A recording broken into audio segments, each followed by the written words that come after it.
Hello, Michaela. It was nice meeting with you guys today. Here's the basement area. Um, Quick drop down into the clean out that it pointed out earlier today. Had to help the camera head around this first bend. An interesting go through the pipe. We're going to start to go underwater here fairly quickly. So this is cast iron to start off with. Um, Relatively corroded. Knowing that the pipe is, going on 75, 80 years, not uncommon, not out of the ordinary. The water that we're holding here, you'll see up ahead, it's being kind of blocked and dammed uh, by some toilet paper. The other thing is, again, root growth in there, in cast iron and other muck and gunk, is a bit of a red flag. Generally, you don't get a whole lot of root growth coming into cast iron. On the way back, I'll keep filming, or I do film not only going forward but also coming back. You'll get a clearer view because a lot of this water will get cleared out. Um, you'll see. So there is some other root growth up ahead that's also holding up some water. This is our transition to plastic pipe. This is that hub connection right there, or not hub connection, no, it's probably a Fernco connector, rubber sleeve. You can see it. You really shouldn't see that much of the sleeve.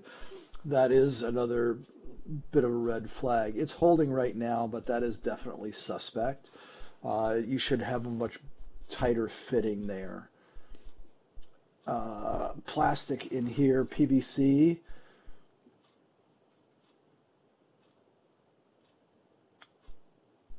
And again, there's a transition right here, right at about 51 feet. Um, it's a hubbed connection, meaning that there is a rubber gasket or a speed fitting um, connecting the pieces of pipe. It could be clay. It could also be another a plastic variation of plastic. I'm leaning towards clay. We've picked up a friend right there that we have to push along. Eventually, I'll get past it. If you remember while you were there earlier today taking measurements, that's when I ran upstairs to flush the toilet to try to get rid of this guy. Eventually, I do. But bear with me a little bit on this. So this is somewhat of a mystery, the material of this pipe. Um, they are 4-foot sections, which lead me to believe that it is clay, but maybe a newer version of clay. It's really pretty common in our area to have cast iron underneath the house, and then a transition to clay pipe once you get on the other side of the foundation. So again, not terribly uncommon.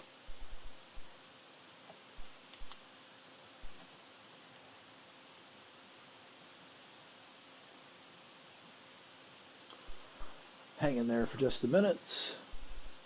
Uh, I mean, ultimately, the big takeaway is going to be that the pipe is very dirty, and because of that, there's not complete visibility on the pipe, and it does have a tendency uh, to muck up the camera lens where I can't really get a super clean picture.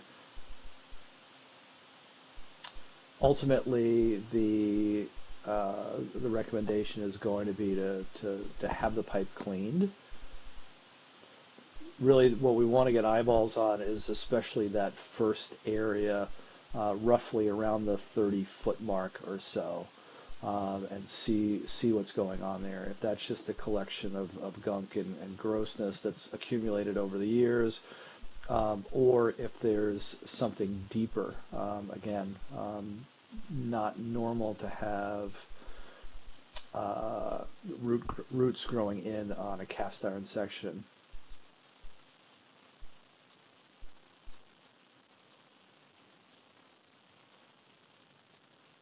So, and again, you can see that black rubber gasket that's going around that connection. That's the connection point between two pieces of pipe.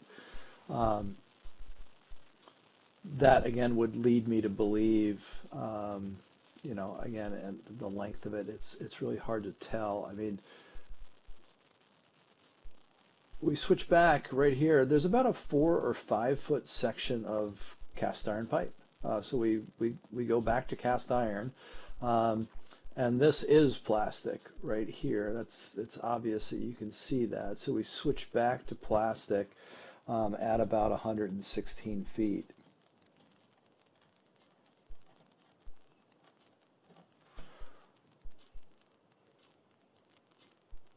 And you can see the primer there around that connection.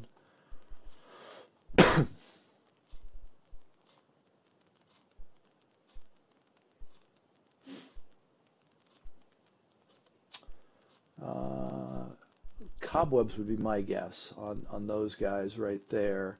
And that's the city connection. So right at about 136 feet out.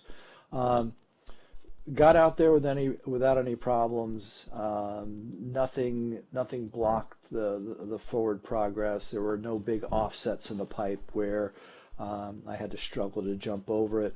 Um, the unknown at this point is again that initial section, and then you'll see other root growth as we pull back. Um, the other root growth as we pull back again leads me to believe that those 4 foot sections, even though that there looks like there's a rubber gasket on it, that it's a clay pipe, and roots are growing into that pipe. If it was full on plastic, um, I guess you could still have that uh, gasket in the hub connection, but uh, it's not normal. More often than not, in our area, they're glued together.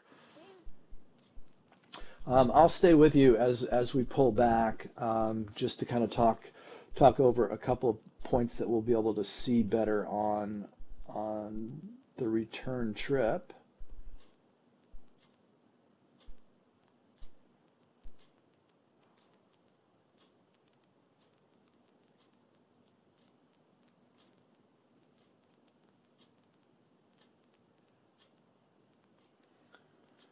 And again, one of the things that you'll notice is you'll get a little bit better visibility because so there's some root growth right there. Um, Generally not coming through plastic pipe.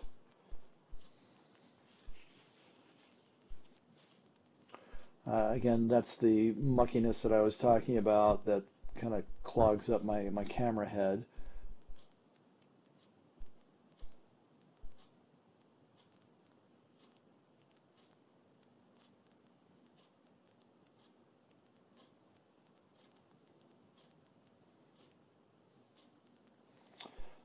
Just replacing some wipes and paper towels. Um, I wrapped the cable in disinfecting wipes, one for each hand, and a paper towel, one for each hand, and then I just pull back that way and clean off the cable as I'm pulling back. Periodically, I'll um, have to swap them out. Again, more junk in there. A lot of times, if there is root growth, it'll catch paper products.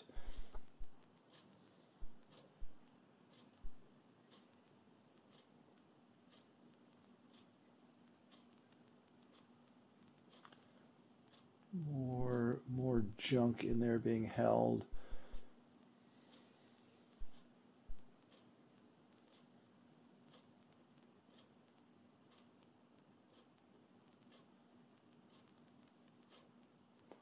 All right, so now the transition back to cast iron, and again, you can just see how much coating is there. I mean, it could be.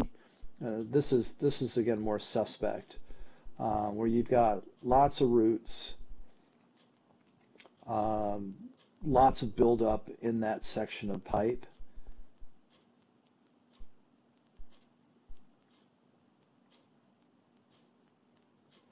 So my recommendation is going to be that definitely the entire line needs to be cleaned. Um, Once it's clear, we want to check just viability of the pipe, make sure that there's no major damage, and then make decisions from there. But this, again, that's really not sustainable to have it something like that. It's just going to lead to problems. If there is damage, also we'd want to know what's going on there. Please read through my reports and reach out to me with questions or if you need any guidance moving forward.